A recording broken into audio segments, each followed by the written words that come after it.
Hello hi everyone, कशा आहात सगळे. स्वागत करते मी आपल्या सगळ्यांचं आपल्या यूट्यूब चॅनलवर इन SV ट्युटोरियल्स. तर आज आपण पाहणार आहोत English class 1 unit number 2 lesson number 2.10 Himani and the ladybug. Himani and the ladybug. Ladybug, Himani म्हणजे एका मुलीचं नाव आहे. लेडीबग, लेडीबग म्हणजेच काय, भुंगा. नाव नेक्स्ट वन दिलेला आहे do you know. Do you know म्हणजेच तुम्हाला माहित आहे का. Do you visit a garden. Do you visit a garden. तुम्ही कधी गार्डनला किंवा बागेला भेट दिला आहात का. तर पॉसिबल आन्सर येईल yes I have visit a garden. Yes I have visited garden असं सुद्धा येऊ शकेल. What do you see there. तुम्ही तिथे काय काय पाहिलं आहात. गार्डनमध्ये तुम्ही काय काय पाहिलेलं आहात. इथं हे क्वेश्चन विचारण्यात आलेला आहे. I have been seen there flowers, fruits, trees, butterflies, ladybug, etc. etc. असे पॉसिबल आन्सर्स तिथे येऊ शकेल. नाउ नेक्स्ट वन आहे listen, read and tell. Listen, read and tell. Listen, listen म्हणजे ऐका. रीड, रीड म्हणजे वाचा. टेल, टेल म्हणजे सांगा. Himani saw a ladybug in the garden.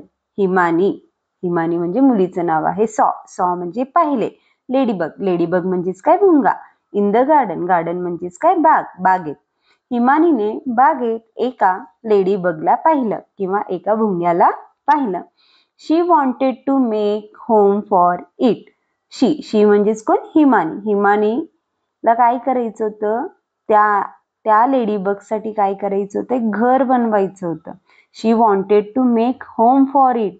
She wanted, तिला बनवायचं होतं. मेक, मेक म्हणजेच काय, बनवणे. होम, होम म्हणजेच काय, घर. फॉर इट, इट म्हणजे इथं कोण आलेलं आहे, लेडीबग. लेडीबग साठी काय बनवायचं होतं, तिला घर बनवायचं होतं. शी फाउंड अन एम्प्टी जार. मग त्या हिमानीला एक एम्प्टी जार, एम्प्टी जार म्हणजेच एक रिकामी काचेची बरणी दिसली. शी फाउंड, फाउंड म्हणजेच काय, दिसणे किंवा भेटणे. शी फाउंड अन एम्प्टी जार, तर तिला एक काचेची रिकामी बरणी भेटली. She asked her father to make a holes in a lid. She ask, ask म्हणजे विचारणे. तिनं तिच्या वडिलांना विचारले. शी आस्क्ड हर फादर. हर म्हणजेच कोण, Himani.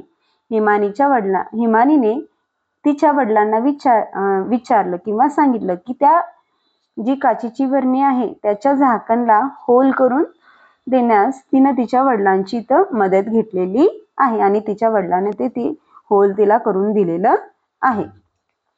That after next one आहे Himani put the ladybug in the jar. मग त्या काचेच्या बरणीच्या झाकणला होल केल्यानंतर हिमानीनं त्या लेडीबगला त्या काचेच्या बरणीत ठेवलं. Himani put the ladybug in the jar. मग लेडीबगला तिनं त्या काचेच्या बरणीत ठेवलं. After some time she looked at the ladybug. मग काही वेळानंतर तिनं पुन्हा त्या लेडीबगला पाहिल्यानंतर तिला वाटलं की तिला त्या लेडीबगला अजून हे जे काचेची बरणी आहे ते घर म्हणून तिच्यासाठी तिनं तयार करून दिलं होतं. पण ती काचेची बरणी फक्त आरामदायक होती का, नाही. तर तिला वाटलं, कोणाला, हिमानीला. She wanted to have a comfortable home too. मग ती जे घर तयार करून देत होती हिमानी, ते कसं पाहिजे होतं, तिला कम्फर्टेबल पाहिजे होतं. कसं पाहिजे होतं, कम्फर्टेबल पाहिजे होतं. त्यासाठी तिनं काय केलेलं आहे पहा. So she picked up some leaves. मग हिमानीनं काही झाडांची पाने घेऊन आली आणि त्या झाडांच्या पानांना तिनं त्या काचेच्या बरणीत लेडीबग सोबत तिथे ठेवलं. She put them in the jar. त्या झाडांच्या पानांना तिनं त्या काचेच्या बरणीत ठेवलं. Now a cosy home was ready. Cosy, cosy म्हणजेच काय, सुंदर. कोझी म्हणजेच काय, सुंदर. आता सुंदर असं घर तिथे तयार झालेलं होतं. In the evening, in the evening म्हणजेच काय, संध्याकाळी. इन द इव्हनिंग म्हणजेच काय, संध्याकाळी. Her friend Alex came to play with her. Her म्हणजेच कोण, हिमानी. हिमानीचा तिथे मित्र आलता. कोण आहे तो हिमानीचा मित्र, अलेक्स. अलेक्स कशासाठी आलता, तो खेळण्यासाठी आलता. In the evening her friend Alex came to play with her. तर संध्याकाळी हिमानीचा जो फ्रेंड आहे अलेक्स, हिमानी सोबत खेळण्यासाठी तेथे आलता. It's nice to have a friends thought Himani. मग अलेक्स आल्यानंतर हिमानीला विचार आला की आपल्यासोबत आपले फ्रेंड्स असेल तर खूपच छान वाटतं. आपल्यासोबत आपले फ्रेंड्स असतील तर खूपच छान वाटतं असं हिमानीच्या डोक्यात आलं किंवा हिमानीला हे विचार आले. She felt sorry for a ladybug. तेव्हा आता तिला वाईट वाटू लागलं. कोणाबद्दल? लेडीबग बद्दल. कोणाबद्दल वाईट वाटू लागलं तिला? लेडीबग बद्दल वाईट वाटू लागलं. कारण त्या एका लेडीबगला तिनं काय केलं होतं, त्या काचेच्या वरणी ठेवलं होतं. कारण तो लेडीबग तिथे एकटाच होता. कारण आपल्यासोबत आपले फ्रेंड्स असले की आपल्याला काय वाटतं, कम्फर्टेबल वाटतं, आपण एन्जॉय करतो, आपल्याला हॅप्पी फील होतं. मग हे सगळं पाहून तिला त्या लेडीबग बद्दल काय वाटू लागलं, सॉरी फील होऊ लागलं.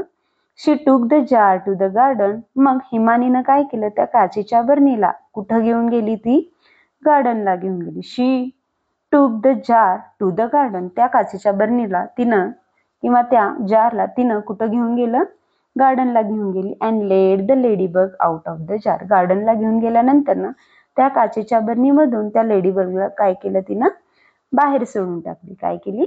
बाहेर सोडून टाकली. आणि त्या लेडीबगला म्हणू लागली, go and find friends for your self, sed Himani happily. तर हसत हसत हिमानी म्हणू लागली, जा उडून जा आणि तुझ्या काय कर, फ्रेंड्सला शोध. तुझ्या फ्रेंड्सला काय कर, शोध. असं म्हणत ती हसत हसत त्या लेडीबगला काय केली, गार्डनमध्ये सोडून टाकली. तर अशा प्रकारे या लेसनचं एक्सप्लेनेशन होईल. दॅट आफ्टर नेक्स्ट वन आहे, answer the following in a one word. Answer the following in one word. खाली काही क्वेश्चन्स देण्यात आलेले आहेत, तर त्या क्वेश्चनचे आन्सर्स आपल्याला वन वर्डमध्ये लिहायचं आहे. वन सिंगल वर्डमध्ये लिहायचं आहे. चला तर पाहून घेऊया. What did Himani see in the garden. हिमानीने गार्डनमध्ये काय पाहिले हो? तर हिमानीनं गार्डनमध्ये कोणाला पाहिलं होतं? लेडीबगला पाहिलं होतं. तर आन्सर येईल लेडीबग. आन्सर येईल ladybug. That after next one आहे, where did Himani put the ladybug. मग त्या लेडीबगला हिमानीनं कुठं ठेवलं हो? तर कशात ठेवलेलं आहे? जारमध्ये ठेवलेलं आहे. कशात ठेवलेलं आहे? जारमध्ये ठेवलेलं आहे. तर आन्सर येईल इन द जार. आन्सर येईल in the jar. Now next one आहे, who came home to play. तर घरी खेळण्यासाठी कोणी आलता? घरी खेळण्यासाठी कोणी आलं होतं हो? तर हिमानीचा फ्रेंड कोण होता? अलेक्स. कोण होता? अलेक्स. तर तिथे खेळण्यासाठी कोण आलं होतं? अलेक्स. तर करेक्ट आन्सर आहे अलेक्स. तर तिथे अलेक्स हा वर्ड तिथे लिहून घेणार आहोत.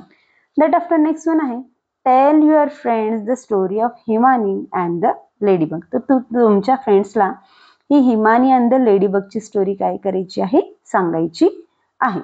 दॅट आफ्टर नेक्स्ट वन आहे, talk about your experiences with the animals. तर तुमचे काही एक्सपिरियन्सेस असतील, काही अनुभव असतील ॲनिमल्ससोबत, तर ते एक्सपिरियन्सेस किंवा जे काही अनुभव आहेत ॲनिमल्ससोबत, ते तुम्हाला इथे बोलायचं आहे. तर सगळ्यांचे डिफरंट आन्सर्स येऊ शकतील. दॅट आफ्टर नेक्स्ट वन आहे, circle and write the names of the places where the animals live.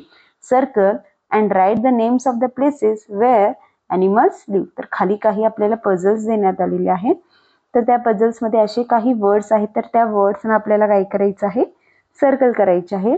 तर ॲनिमल्स कोठे राहतात त्या प्लेसेसची नावं आपल्याला फाइंड आउट करून त्यांना सर्कल करायचं आहे. सर्कल केल्यानंतर ना राईट साईडला आपल्याला काय करायचे आहेत? ते वर्ड्स लिहून घ्यायचे आहेत. एक एक्झाम्पल देण्यात आलेलं आहे ऑलरेडी. तर बर्ड्स कुठं राहतात? तर नेस्टमध्ये राहतात. कुठं राहतात? नेस्टमध्ये राहतात. तर नेस्टला ऑलरेडी त्यांनी सर्कल केलेलं आहे आणि राईट साईडला पिक्चरच्या बाजूला तिथं लिहून घेण्यात आलेलं आहे. दॅट लाईक हेन. हेन म्हणजेच काय? कोंबडी किंवा कोंबडे. कोंबडा कुठं राहतो? कूपमध्ये राहतात, खुराड्यात राहतात. त्याला इंग्लिशमध्ये कूप असे म्हणतात. तर कूपला इथे पझल्समध्ये आपण काय करून घेणार आहोत? सर्कल करून घेणार आहोत. तर राईट साईडला सुद्धा COOP कूप हे वर्ड लिहून घेणार आहोत. दॅट आफ्टर काऊ. काऊ म्हणजेच काय? गाय. गाई कुठे राहतात? गोट्यात राहतात. कुठे राहतात? गोट्यात. गोठ्याला इंग्लिशमध्ये काऊशेड असे म्हणतात. काय म्हणतात? काऊशेड असे म्हणतात. तर काऊशेडला काय करून घेऊया? सर्कल करून घेऊया आणि राईट साईडला सुद्धा लिहून घेऊया. That after dog. डॉग कुठे राहतात? कॅनलमध्ये राहतात. कुठे राहतात? कॅनलमध्ये राहतात. तर कॅनलला काय करून घेऊया? सर्कल करून घेऊया आणि राईट साईडला सुद्धा लिहून घेऊया. दॅट आफ्टर नेक्स्ट वन आहे बी. बी म्हणजेच काय? मधमाशी. बी म्हणजेच काय? मधमाशी. कुठे राहतात? पोळ्यामध्ये राहतात. मधपोळ्यामध्ये राहतात, तर इंग्लिशमध्ये त्याला हाईव असे म्हणतात. काय म्हणतात? हाईव असे म्हणतात. तर हाईवला काय करून घेऊया? सर्कल करून घेऊया. तर राईट साईडला सुद्धा तिथे हाईव हे वर्ड लिहून घेणार आहोत. दॅट आफ्टर नेक्स्ट वन आहे match one with a many. Match one with a many. तर एका बाउलवर सिंगल थिंग्स दिलेले आहेत, तर सेकंड बाउलवर आपल्याला मेनी थिंग्स देण्यात आलेला आहे. तर पिंक जो बाउल आहे त्याच्यात सगळे सिंगल आहेत, वन वाले आहेत. तर येल्लो बाउलमध्ये मेनी वाले आहेत. One jar many jars. One jar many jars. One lid many lids. One lid many lids. One hole many holes. One book many books. One bug many bugs. तर अशा प्रकारे single वर्ड्सला आणि many वर्ड्सला इथं काय करायचं आहे? मॅच करून घ्यायचं आहे. तर jar jars, lid lids, hole holes, bug bugs, book books. अशा प्रकारे येथे आपण मॅच द पेअर्स करून घेणार आहोत. तर आज आपण lesson number 10 Himani and the ladybug हा लेसन पाहिलो. तर व्हिडिओ आवडल्यास लाईक करा, शेअर करा, सबस्क्राईब करा. पुन्हा भेटूया असेच अनेक व्हिडिओ घेऊन. Bye bye.